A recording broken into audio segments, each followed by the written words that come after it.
দেশে হঠাৎ বন্যায় বড় ধরনের খাদ্য সংকটের আশঙ্কা তৈরি হয়েছে। বন্যা পরবর্তী কৃষি পুনর্বাসন ও খাদ্য সংকট মোকাবিলায় এগিয়ে এসেছেন শেরেবাংলা কৃষি বিশ্ববিদ্যালয়ের শিক্ষক ও শিক্ষার্থীরা।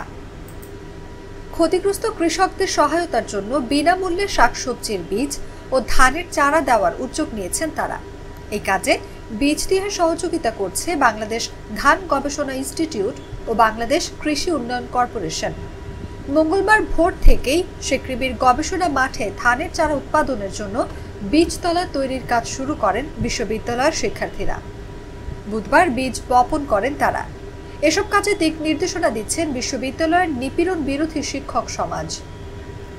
বীজতলায় আমন ধানের বিভিন্ন জাতের চারা যেমন বৃধান ৭৫, বৃধান ২৩, বিনা ধান ১৭ বপন করা হবে।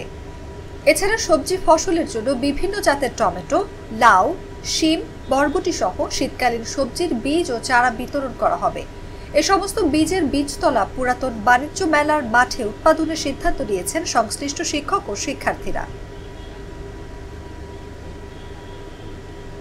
কৃষিতত্ত্ব বিভাগের অধ্যাপক রুহুল আমিন বলেন, শিক্ষার্থীদের মহৎ উদ্যোগ খাদ্য সংকট মোকাবিলায় একটি গুরুত্বপূর্ণ পদক্ষেপ। এটি বাস্তবায়নে শিক্ষকরা সর্বাত্মক সহযোগিতা করবে।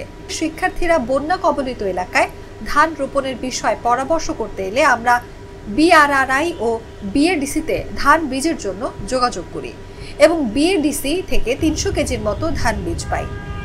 প্রায় ৪ বিঘা জমিতে বীজগুলো বপনের প্রক্রিয়া চলমান। আমরা বিএডিসি থেকে আরও ধান বীজ পাওয়ার জন্য যোগাযোগ রাখছি। শেরেবাংলা কৃষি বিশ্ববিদ্যালয়ের সমন্বয়ক মোহাম্মদ তৌহিদ আহমেদ আশিক বলেন, আমরা শিক্ষকদের সঙ্গে পরামর্শ করে বন্যার্তদের সহযোগিতা করার জন্য বীজতলা তৈরির উদ্যোগ নিয়েছি। ইতোমধ্যে আমাদের বীজতলা তৈরির কাজ শেষ। আগামীকাল সকালে আমরা ধানের বীজ বপন করব এবং এই চারা পরবর্তীতে বন্যার্তদের মাঝে বিতরণ করা হবে।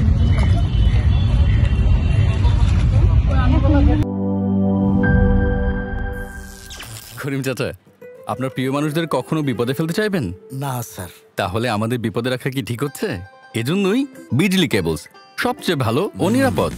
ফ্লেম রিটার্ডেন্ট পিভিসি দিয়ে তৈরি বিজলি কেবলস, নিরাপদ আজীবন।